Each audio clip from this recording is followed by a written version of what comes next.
My name is Anastasia Wilford. I am about to speak on the Libertarian Convention process. If that's something that you're interested in learning about, have a seat. I'm going to speak for probably about 15, 20 minutes and then open the floor up to Q&A. The convention process seems to be one of the most misunderstood processes that our party does. So my goal here is that you will be able to answer any questions that potential Libertarian members may ask you. So the first thing that I want to do is discuss why it is that the Libertarian Party of Texas nominates their candidates by convention. So the short answer is election code. The Texas election code is very specific about the requirements for a political party to nominate by convention or by primary. If a political party registered with the state of Texas gets more than 20% in a gubernatorial race, that party is then required to nominate by primary.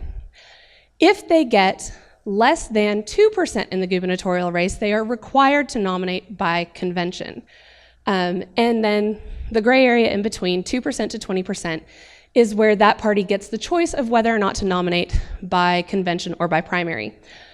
One of the things that I've encountered a lot of times is we'll get the question, you guys are so secretive, why don't you nominate by primary? That way anybody can participate.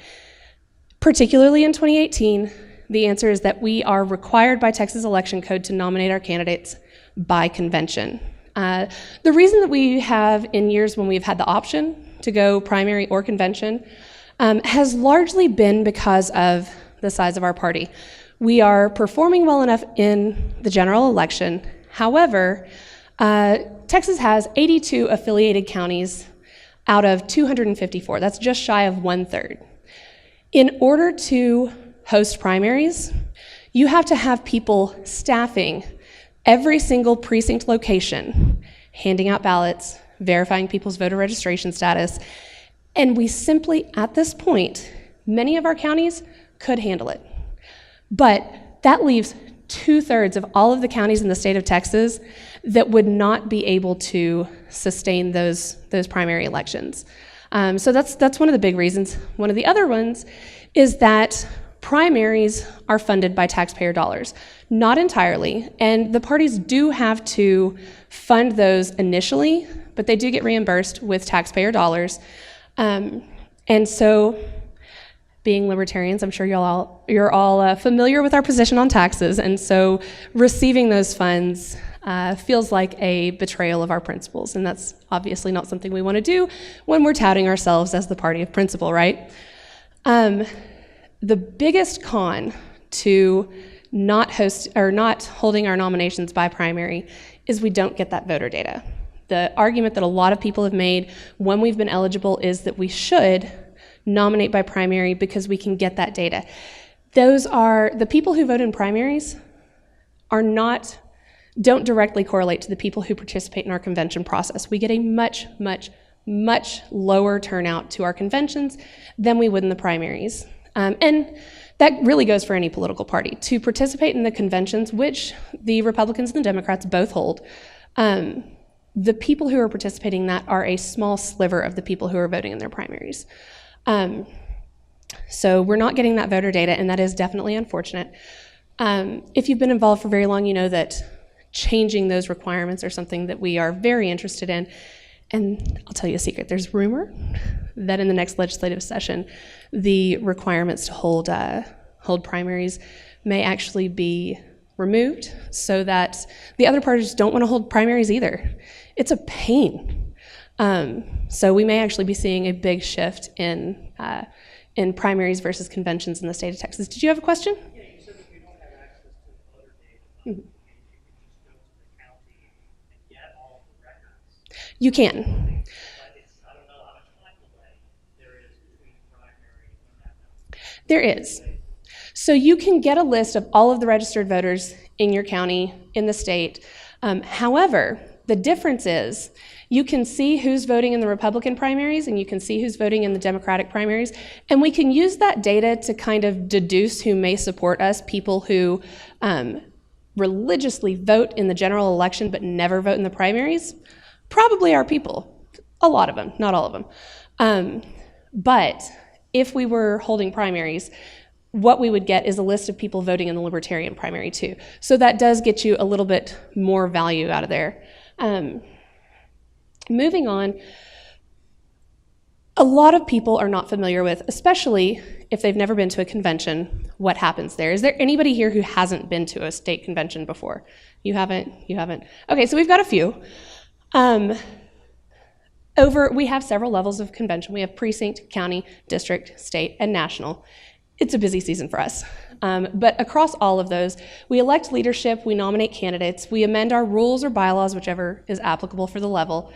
We amend our platform, and we elect delegates to the next level of convention. It's a pretty straightforward process. The people who are participating at these conventions are called delegates.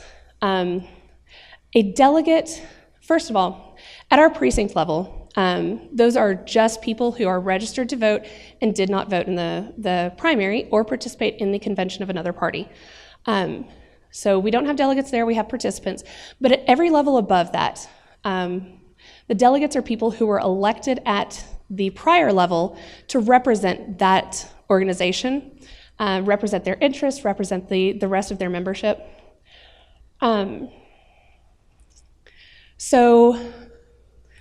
Hell, we went over that.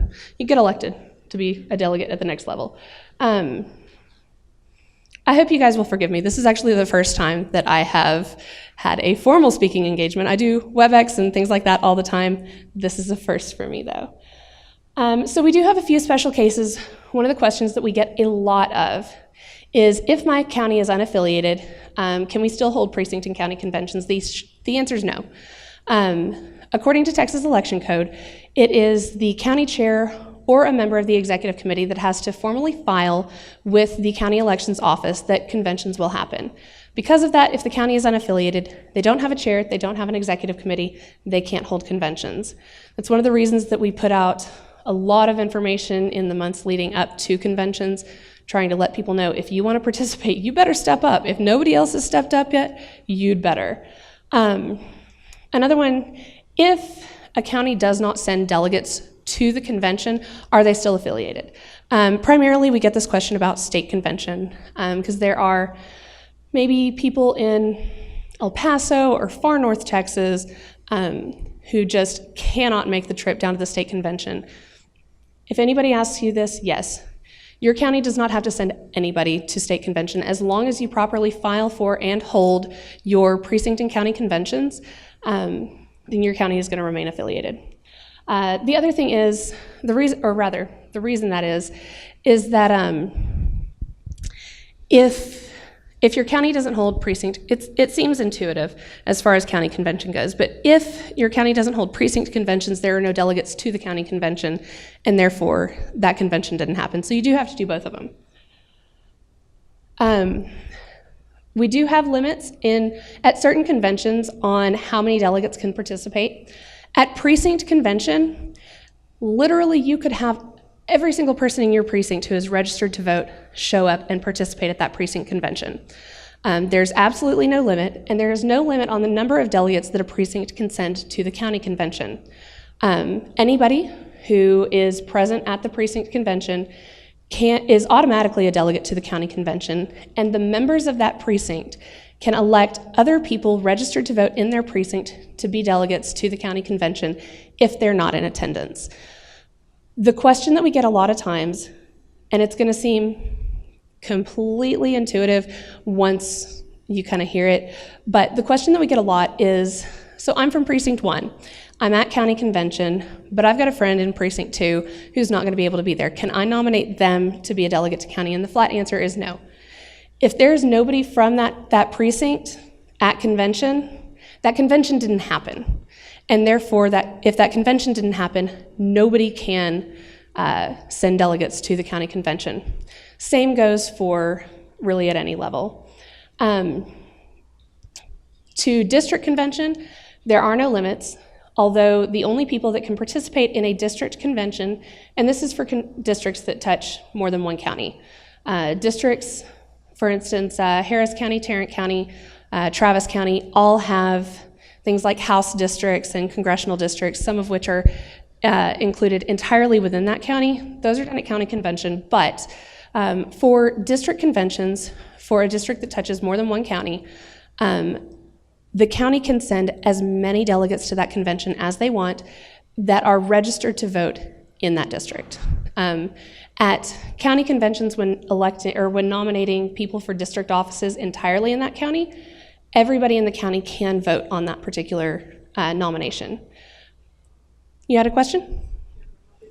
Sure, go ahead. It's back to a lot of people ask if I can't make the precinct convention, can I show up at county and somehow get voted on as a delegate at that point? No. Yes. What is the deal with the voter registration? Is that a necessary item for people? Do they have to have that, or do they decide to do it? An ID is good enough. You don't have to bring your voter registration card. You do have to be registered, and there is a means to check online if you're registered. So we do encourage all of our county leadership to check to make sure that's the case, because if you'll recall the instance of some of the Republican candidates with the inappropriately done paperwork. Was it petitions? I thought it was their paperwork to file for nomination. The Republicans. Yeah. Well, regardless of what it was, we have to mind our P's and Q's. So we do have to make sure that these people are registered voters. You don't have to bring your voter ID card, although I would highly encourage it because it's kind of cool at precinct or county convention, whichever one you go to get that little libertarian stamp in the party affiliation. On that note, in the state of Texas, we don't register with a political party. In a lot of states, whenever you register to vote, you will declare either which party you're in or you will declare yourself to be an independent. We don't do that in the state of Texas. The only way that a person can become affiliated with a party is either by voting in the primary or participating at precinct or some later convention. And that's through the oath of affiliation. Yes? Someone shows up without their voter ID card. Yes. Someone checks online to see if they're registered. They still have to sign an oath saying it already go to somebody else. Yes. Well, and the oath of affiliation can be a document that you sign. We actually give to our counties a sheet that's called the roster of participants, which is something that you do have to fill out, and we include the oath of affiliation on there, instruct them to give that verbally, and then people sign it. So it can be done verbally, it doesn't have to be signed, but you do have to actually have it administered in order to be eligible to participate. So back to limits on delegates. You can send as many delegates to district convention as you want, as long as they are registered in that district. For state convention, the State Libertarian Executive Committee, which is the body that makes decisions on behalf of the state party in between conventions, they determine where our convention is, and then they also determine at the same time the allotment of delegates.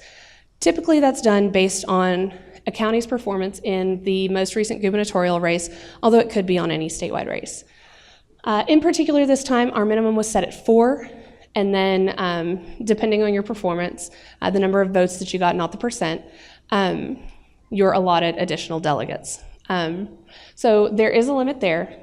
And so each county at this point, and I'm speaking specifically for our smaller counties because there's anywhere from 5 to 33 for all of our higher performing, more populous counties. But the minimum for most of our counties is going to be 4 delegates and 4 alternates. So there are a total of 8 spots that you can send people to the state convention. For national, we do also have another limit there. This year, the national allotment of delegates is based on how many members a state party has who are members of the Libertarian or of the National Party. So they don't count our state membership, they don't count our county membership. You have to have a membership with national. Texas is number 2.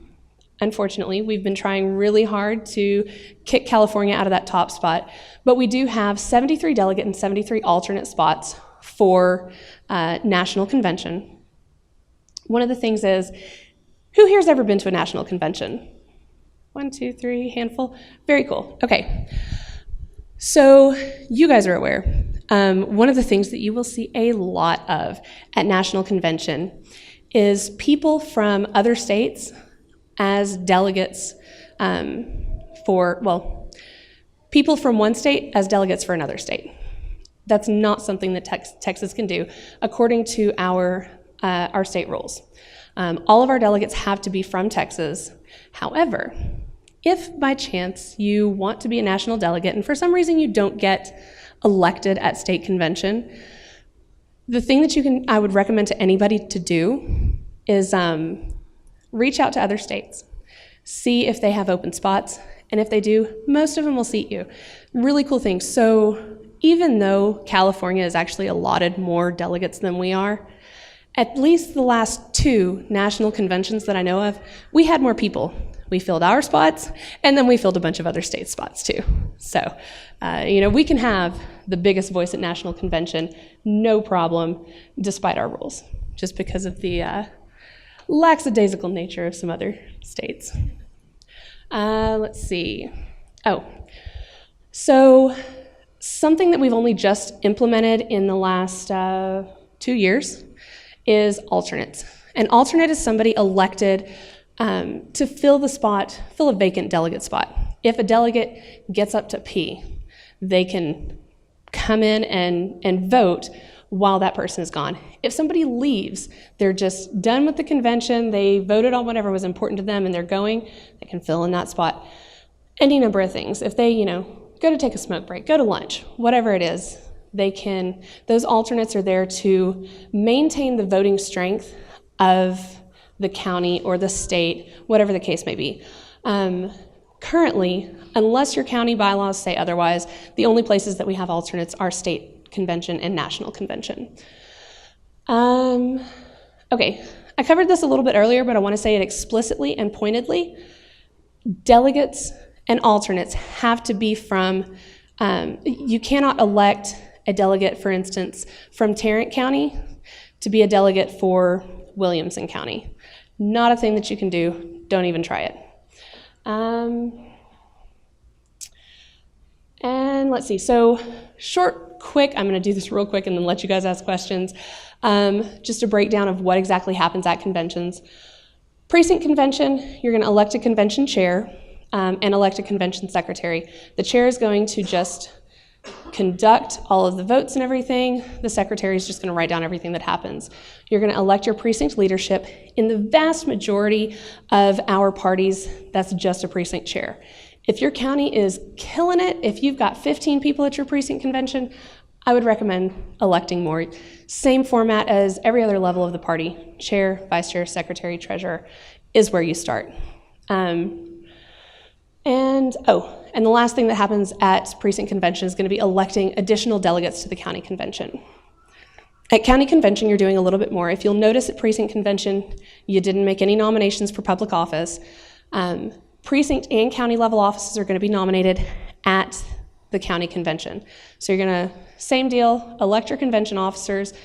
At this one, you are electing as many county party offices as your county wants to. Those are typically set up in your bylaws, and some people are going to have a lot more. Some counties are just going to have 1 or 2. You're going to make candidate nominations, and you're going to make changes, and this is the next step up to your county bylaws, if you want to, or you'll just reaffirm them.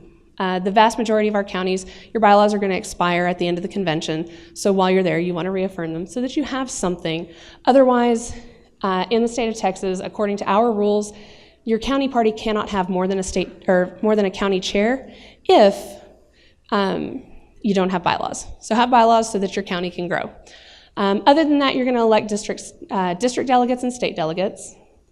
And then district convention, super short, super easy. I'm telling you, these things take like 15 minutes.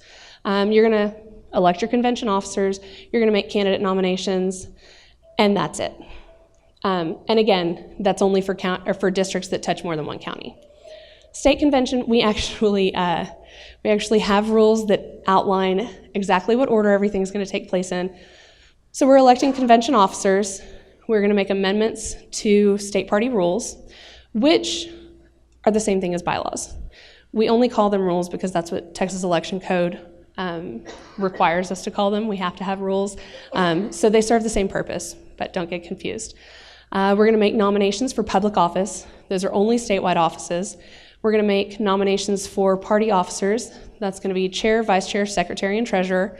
And then we kind of disband. We get into our Senate districts. Everybody from a given Senate district will meet up in the same place and make elections for the State Libertarian Executive Committee. So that's going to be the person, well, two people who represent your Senate district's interests on the State Executive Committee between conventions. The State Executive Committee can hold a lot of sway, so you want to make sure that you're going to get people who are committed and who share your values. Then we are going to elect delegates to the National Convention, make amendments to our platform, and in presidential years, we will elect presidential electors. It's a fun job.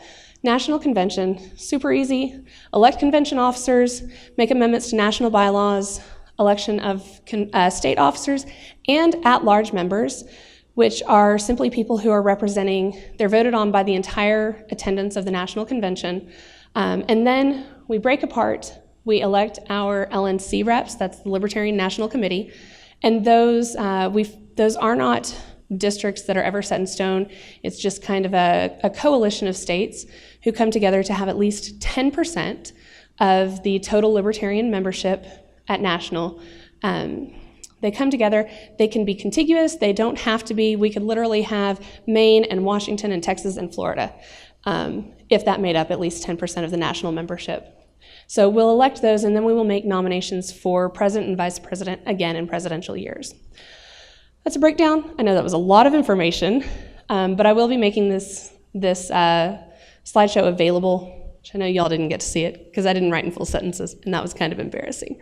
But I will make this available for anybody who wants it. Other than that, I will start taking questions. Yes. Yeah. Without using Denton and the recent controversy surrounding Denton County as an example, do you have any other examples of like bylaws that you would not advise, or bad bylaws, or things to watch out for? That's interesting. Okay, I'll give you an example. We actually ran into this.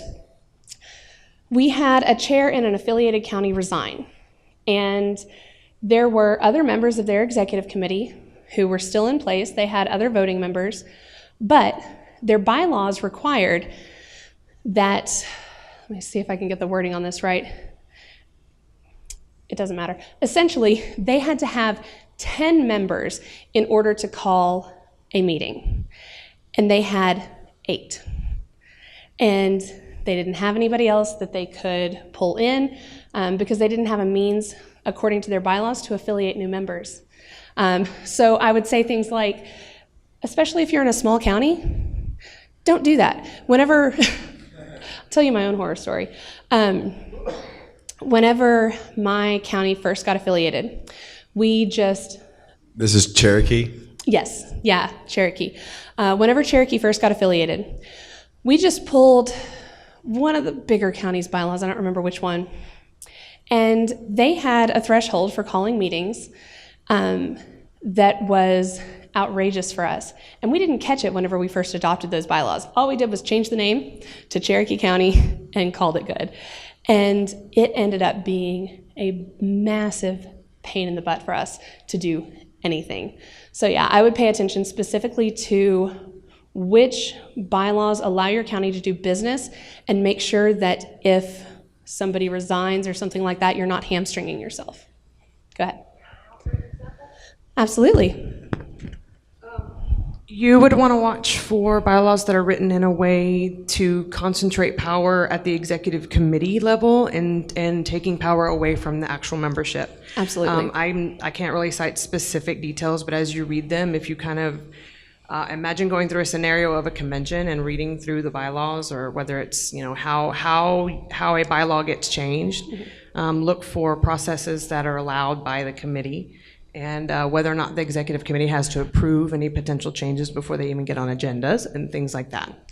If you're looking through and you're saying, okay, what is it that our county party should be doing? What decisions is it that the county party needs to make?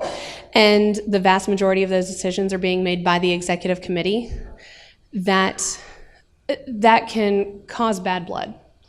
So. That's what goes on in our we everything happens at the EC level, and we are clueless and not made aware. Alan, you want to state facts, maybe like Well, we have about 17 more minutes here.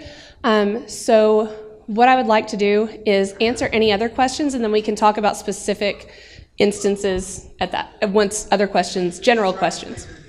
Right, absolutely. Go ahead. I want to get a clarification on one thing you said about the precinct conventions. Okay. And the delegates going to the county convention. Mm-hmm. You mentioned selecting delegates. Do you have to actually go through the process of nominating and electing delegates at the precinct convention? So anybody who is a participant at the precinct convention is automatically a delegate to the county convention. If there are people from your precinct, we've seen instances where maybe one spouse has to work that day or is going to be out of town. The other one is at the precinct convention. Theoretically, they're living in the same house, so they're in the same precinct. And so the one who's there, yes, theoretically, so the one who's there will nominate the other one to be a delegate to the county convention. And the people in that precinct would hold an election to decide whether or not that person does get to be a delegate to county. So that's the clarification. Participating means they actually have to sign the roster. Yes, If they're there, but they don't sign the roster, they didn't actually participate. correct. Yes. So you went over some of this, but I'd like to get some clarification on what are the sort of people who are eligible to be nominated to be a delegate to state from a county convention. I mean, they obviously have to be from the county. Right. I assume they have to be affiliated with the Libertarian Party. Correct. Does that mean they have to have gone to a precinct convention? No. Thank you. No. In fact, the state rules specifically say that a person need not be present at the existing or any previous conventions to be nominated as a delegate to the next level, provided that they are otherwise qualified. So, yes.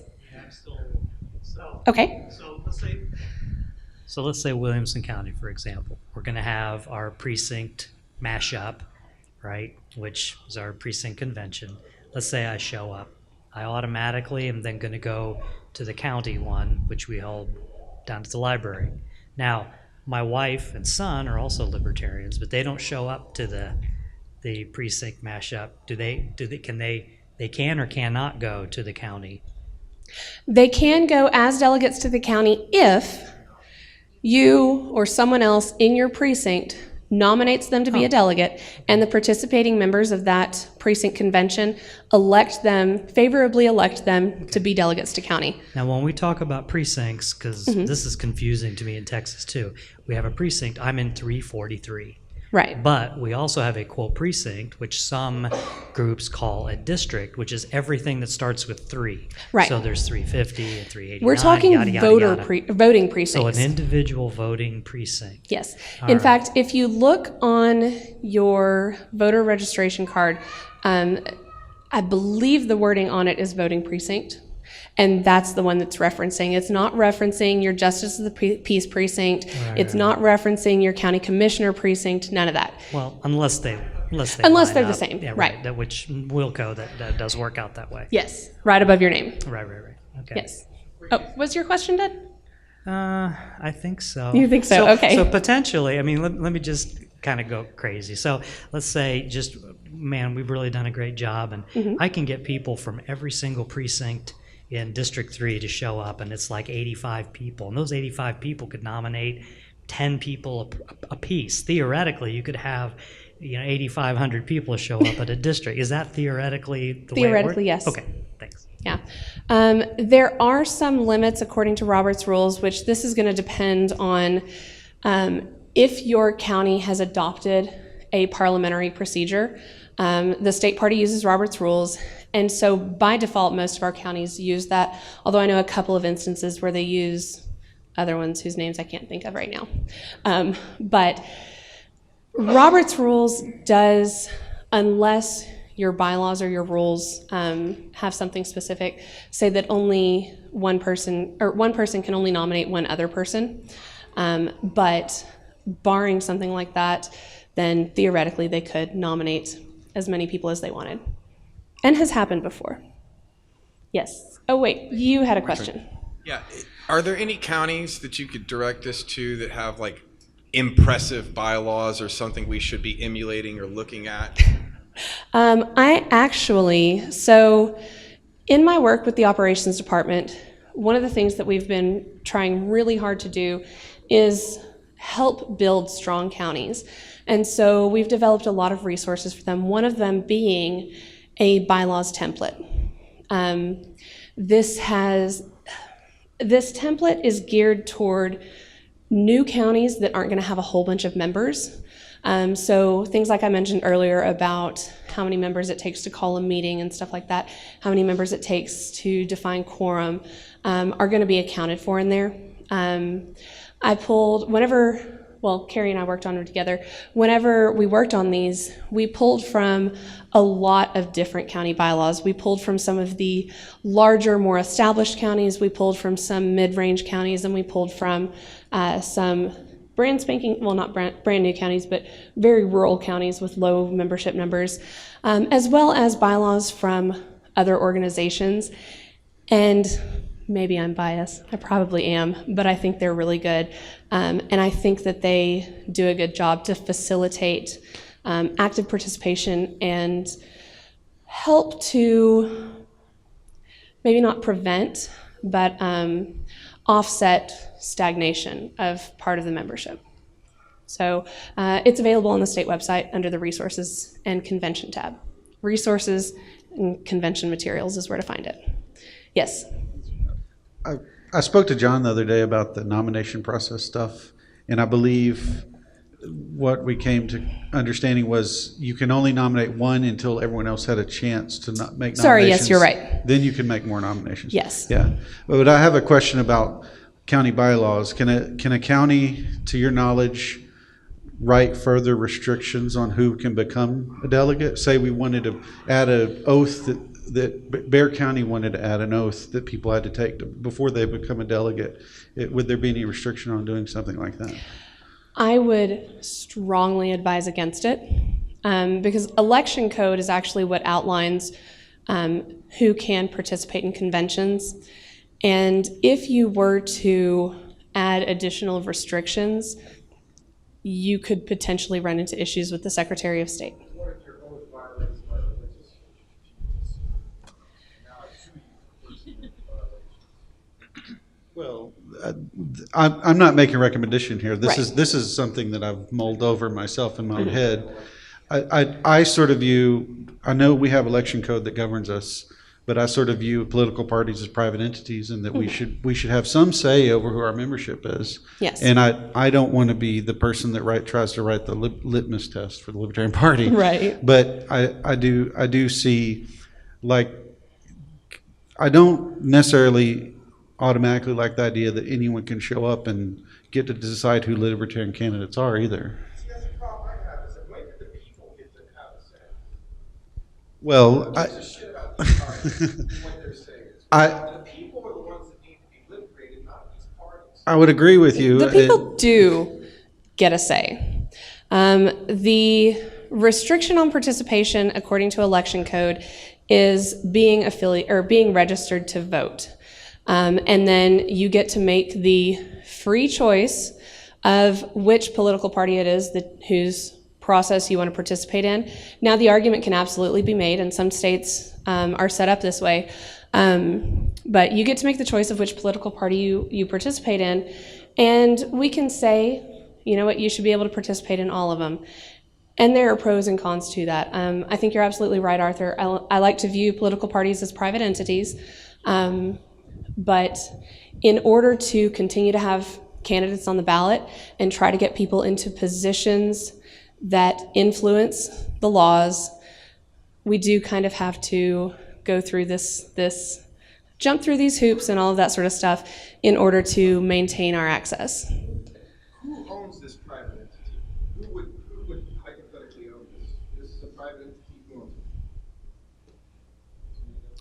the individuals who participate in the process. So currently as it stands, the people who quote unquote own the party are the people who participate in the process. The people who go to precinct convention and decide on additional delegates to go to the county convention, the people who then go to the county convention and they vote on which candidates for nomination that they want to see actually run on behalf of the party, they're the owners. The people who go to district conventions and decide, does this particular candidate get to represent me and my beliefs on the ballot, or am I going to no to them?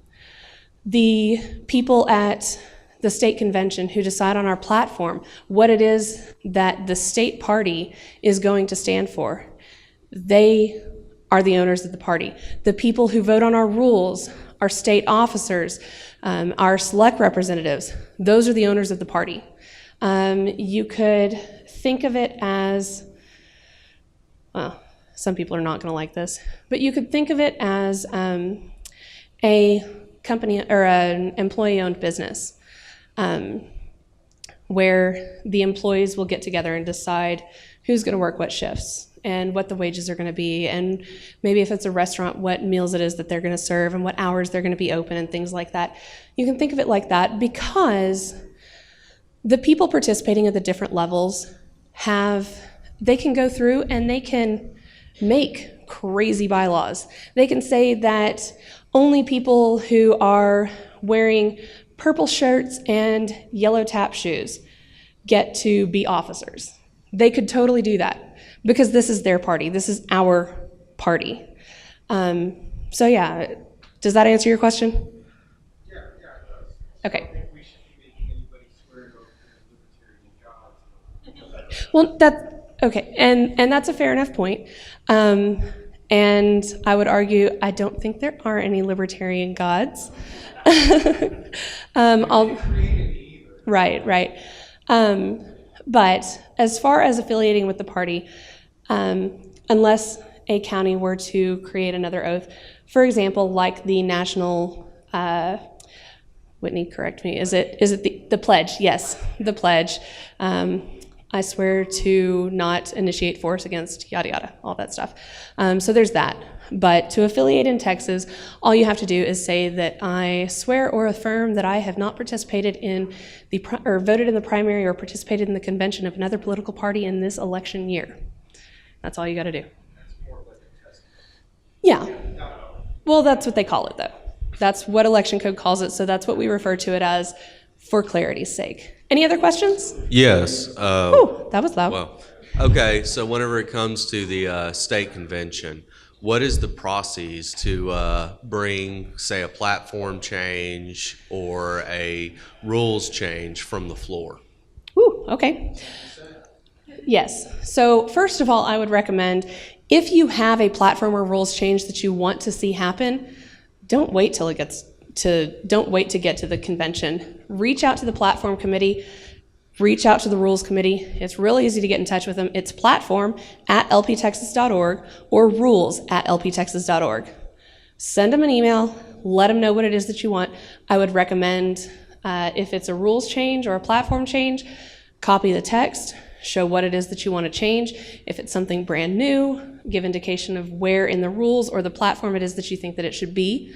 The more work you do for them, the more likely they are to put it in their report. What about the clause where 10% of the delegates can bring something? Well, I was going to go to that. So here's the deal. You can start a petition at state convention. It has to be signed by at least 10% of the people attending the state convention. So you can't get signatures from people who were maybe elected to be delegates but aren't there. It has to be 10% of the people attending. That will automatically get it on the agenda to be considered. However, it will get put at the end of the agenda. So the likelihood that it gets heard is slim to none unless you can get 2/3 of the delegates present, which is a big hump to get over, to suspend the agenda to move it somewhere else. So seriously, if you've got something, reach out to Platform or Rules now, because the likelihood of getting you can get it on the agenda, no problem. If we've got 300 people attending the state convention, all you got to get is 30. And I bet most people can do that. However, it is going to be on the back of the agenda unless you can overcome that massive obstacle. And usually by then, it's Sunday at 4 o'clock or so. Everybody's been there for 3 days now, and they're ready to go home. Fucking try. Anything else? I got here like 15 minutes late, so you might have mentioned this. But like for the people who show up and they take the pledge that I have not voted in the precinct or anything of another party, they do have to be Libertarian Party members, right? That's how you become a member. So we actually, in our state rules, are not authorized to require dues in order to become a party member, but become a voting member. Voting membership is entirely independent of donating membership. Does that answer that? Okay. Yeah. So, yeah, like, yeah.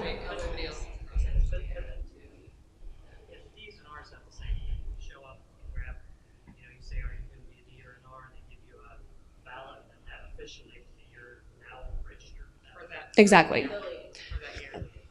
Yeah, and you will be affiliated with that party for the rest of the year. Now, the thing that kind of detracts from people's desire to do that, maybe to come in and maybe the Republicans don't want us to take their votes, as if that's a thing that happens disproportionately either way, as if they're their votes to begin with.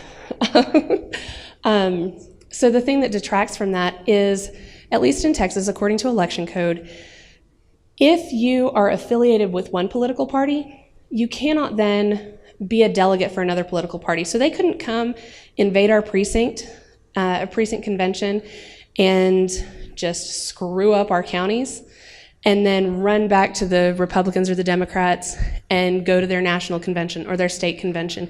And they really like to do that. The ones who are dedicated enough anyway. And then on top of that, you can't serve on your county's executive committee because you're affiliated with another party. A few other things that you can't do, but you are going to be affiliated with that party through the rest of that calendar year. So there's some incentive not to go raiding parties. Anything else? Yes? What are the logistics if someone were to run for office in two parties? That's interesting, and that's actually something that's happening right now. Yes, one of our statewide candidates has filed with both us and the Green Party. That person has run with the Green Party in the past, and so there are a couple of reasons why this is weird. So first of all, the Green Party doesn't have ballot access and has no expectation to get ballot access in time. However, our conventions are required by election code to happen on the same day. So, they're not going to be, if they were nominated in one party, they wouldn't then be able to get nominated in the other. I guess you could say if they were to get nominated at 10 a.m. at ours, and then we could call up the Green Party if we cared to, I guess, and say, hey, we already nominated him, you can't. So it's interesting because somebody cannot in the state of Texas run with the Republicans and the Democrats, or the Democrats and us, or the Republicans and the Greens. But there is nothing in election code that prohibits somebody from running with two, what election code calls minor parties. So we've actually spoken with the Secretary of State's office, and the intent is clear. The Secretary of State has never issued an opinion on this, but as it stands right now, they can do it. I expect that to be remedied in 2019. Anybody else? We are 2 minutes over, but I will keep talking. Doing good. Oh, thank you. I appreciate that. I feel like I'm wandering and dancing. Yeah. So, all right. Well, if nobody else has any questions, I am available like 24/7, just about. If I'm not available at a given time, I will reach back out. But, oh, you had a question. Awesome. Yes, ma'am. Whoa, okay. I'm actually in a county that doesn't have an affiliate currently.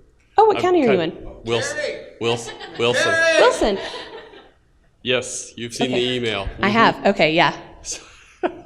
So it was actually a bylaw question that I thought about a while ago. It's not affiliated currently. It was at one point and had bylaws at that point. Would we be held by those bylaws if we No. managed to affiliate? We come up with brand new ones. Yes. Okay. Yeah, so once a county party goes unaffiliated, their bylaws are no longer in effect, which is good because if they're unaffiliated, they have no members and they would not be able to do anything. And we wouldn't be able to appoint somebody to county chair. Yes, So, ma'am. yeah. But Thank yeah, you. so that's essentially why those bylaws go out the window, because otherwise that county would not be able to become affiliated ever again. So, anything else? You're applying, right? Good. You have to now. Good. All right. Who's next? All right. Well, so what I was saying, I'm a millennial. I have my phone on me all the time. And if I don't, it's right nearby, unless I leave it outside like I did earlier. But phone, email, text, Facebook, I'm on all of those, and I will respond. So if you think of a question, hit me up. So I want everybody to be informed, and before anybody, if somebody asks you a question and you're not sure that you know the answer to it, don't go telling them. Look it up first. Election code is super easy to sort through. It looks intimidating, but it's not. It's really easy to sort through. Our state rules are on our website, so if you have a question, look it up or contact somebody. Thank you guys so much for being here. It's been a pleasure. Have a good day.